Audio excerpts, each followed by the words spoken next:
Halo, saya Hikmat Darmawan. Salam sejahtera.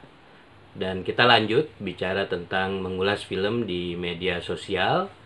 Dan saya akan fokus kali ini terhadap permasalahan menulis di blog dan Facebook. Saya anggap itu adalah dua platform digital yang mirip dari segi peluang kita atau cara kita menulis di situ gitu.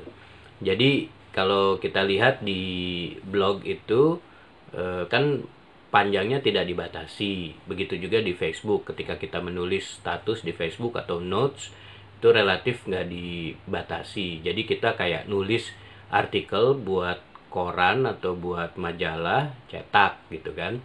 Nah, biasanya kalau di majalah atau koran atau di media cetak itu eh, panjang tulisan itu rata-rata kalau artikel opini atau ulasan itu sekitar 7.000 karakter ya. 7.000 karakter atau katakanlah 1.500 atau 2.000 sampai 2.500 kata.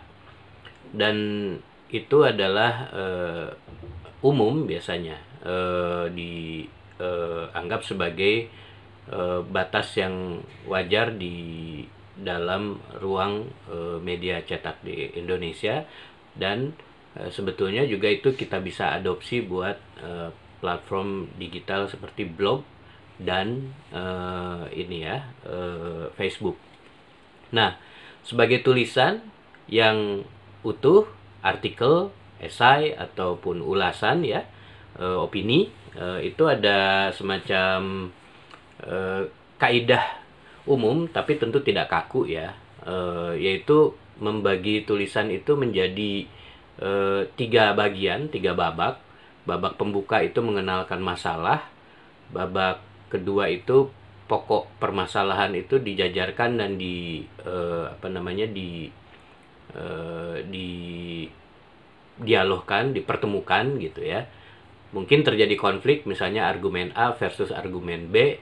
Mungkin ada semacam kerumitan masalah di ulas, dibahas gitu ya. Wah, ternyata nggak gini dong, nggak gitu dong. Ada fakta begini, ada fakta begitu gitu kan. Kalau dalam hal ulasan misalnya bagian pokok itu adalah ya inti penilaian kita gitu. Ada menilai ceritanya kah, ada menilai capaian sinematiknya atau gambar-gambarnya atau adegan-adegannya, macam-macam. Di situ juga biasanya diulaskan sinopsisnya. Nah, tetapi tentu saja ulasan film adalah sesuatu yang juga sebaiknya memiliki kesimpulan. Nah, itu di babak terakhir. Nah, biasanya ada juga tambahan-tambahan. Misalnya kalau di media cetak itu bagian awal itu disebut teras, teras tulisan atau teras berita. Ya, katakanlah headline ya. Jadi itu fungsinya ya kan satu paragraf, fungsinya untuk membetot perhatian calon pembaca sekaligus menggambarkan isi tulisannya secara umum. Jadi kayak etalase lah. Kalau etalase toko baju kan baju-baju apa di dalamnya, dan tentu saja jangan sampai di etalasenya itu ada yang bukan jualannya gitu kan. Itu namanya menipu kan. Tapi kira-kira oh ini toko baju, etalasenya isinya baju dan aksesorisnya misalnya. Dan kelihatan mereknya atau modelnya sehingga orang jadi tahu begitu memasuki sebuah toko isinya kayak apa. Itulah fungsi teras berita atau teras artikel gitu, headlines gitu. Itu cara yang efektif untuk menarik perhatian di tengah sekian banyak pilihan bacaan bagi para calon pembaca. Lalu sebelum teras itu kan ada sebetulnya judul ya. Tapi ini opsional kalau di Facebook. Kalau di blog rupanya mesti ada judul. Ya tentu saja bisa ditambahin ilustrasi kalau misalnya mengulas film ya, adegan film tentu dengan memperhitungkan ketentuan copyright ya supaya tidak ada pelanggaran hak cipta gitu ya. Tetapi intinya di awal itu adalah membetot perhatian, pembicaraan atau ulasannya ada di tengah-tengah, dan kemudian ditutup dengan kesimpulan. Nah, saya harus mencatat di sini bahwa bagian kesimpulan itu lah yang sebetulnya juga penting sekali meringkaskan sudut pandang kita terhadap sebuah karya atau sebuah film. Jadi mungkin saja kebanyakan kita akan cenderung, oh kesimpulan itu adalah ini filmnya bagus atau jelek, nggak apa-apa. Itu adalah tahap awal pengulasan.